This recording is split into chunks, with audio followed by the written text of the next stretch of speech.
لا إله إلا الله محمد رسول الله۔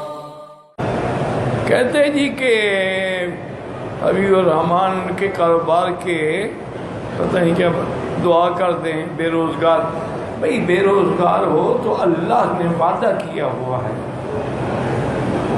کہ اللہ کا وعدہ ہے کہ ما من دابۃ فی الارض الا علی اللہ رزقها، زمین پہ کوئی بھی چلنے والی جاندار چیز کے رزق کا ذمہ دار اللہ ہے۔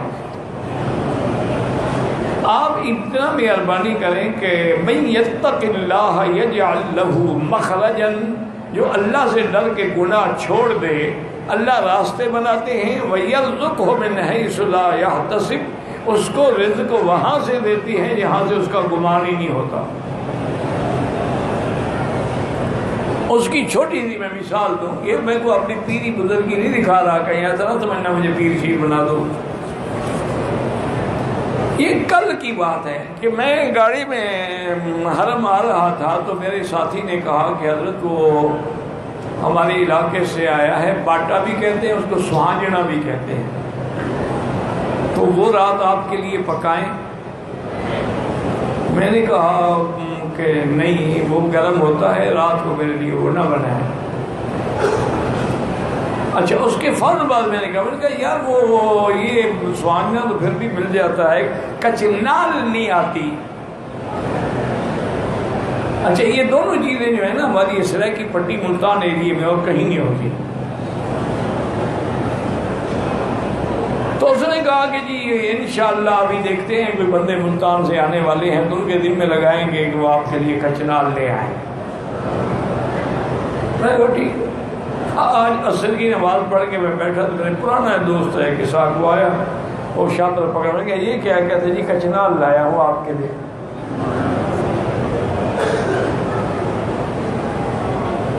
بھئی کب آئے ہو؟ انہوں نے کہا جی میں سیدھا ایئرپورٹ ادھر ہی آ رہا ہوں کہ کچنال خراب نہ ہو جائے، اس نے ہاتھ میں پکڑی ہوئی ہے۔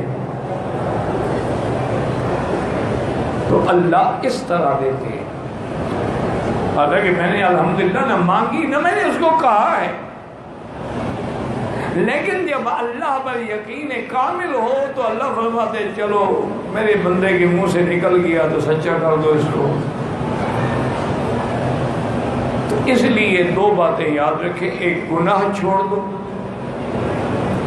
جب تک گناہوں میں رہو گے کبھی نہ اطمینان قلب ہوگا نہ رزق حلال ہوگا۔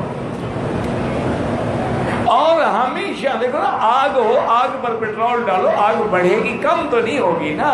یہ آپ کا جو حسینوں سے عشق بازی ہے نا، اس سے آگ بڑھتی ہے، ٹھنڈی نہیں ہوتی۔ پیشاب سے کبھی کپڑا نہیں دھویا جاتا۔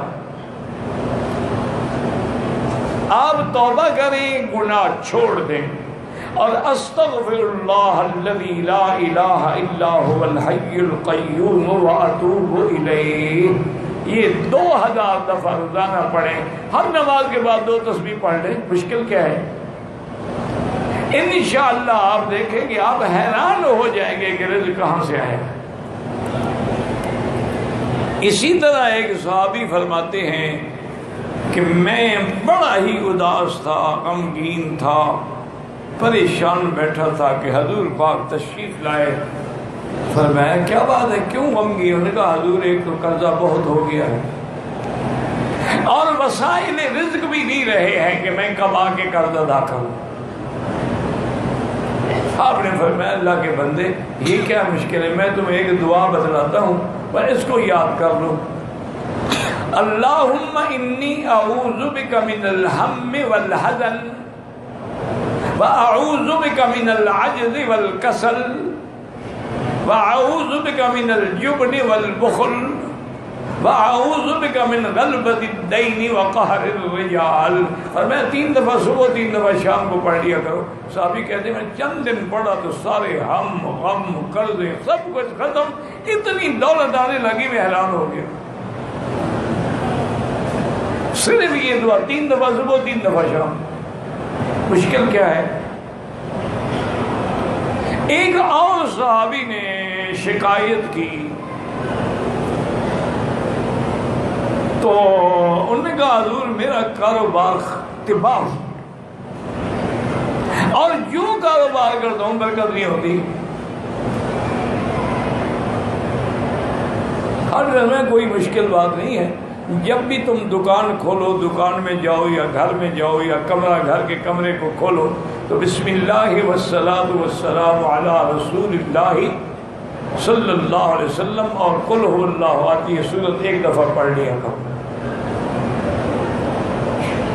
اب کیا مشکل ہے جی؟ آپ نے دکان تو کھولنا ہے. گھر جاؤ گے، کمرہ بھی تو ہر کھولو گے، بیڈ روم کھولو گے، ڈرائنگ روم کھولو گے، کہیں بیٹھو گے، ایک دفعہ سورت اخلاص پڑھنے کی کیا مشکل ہے؟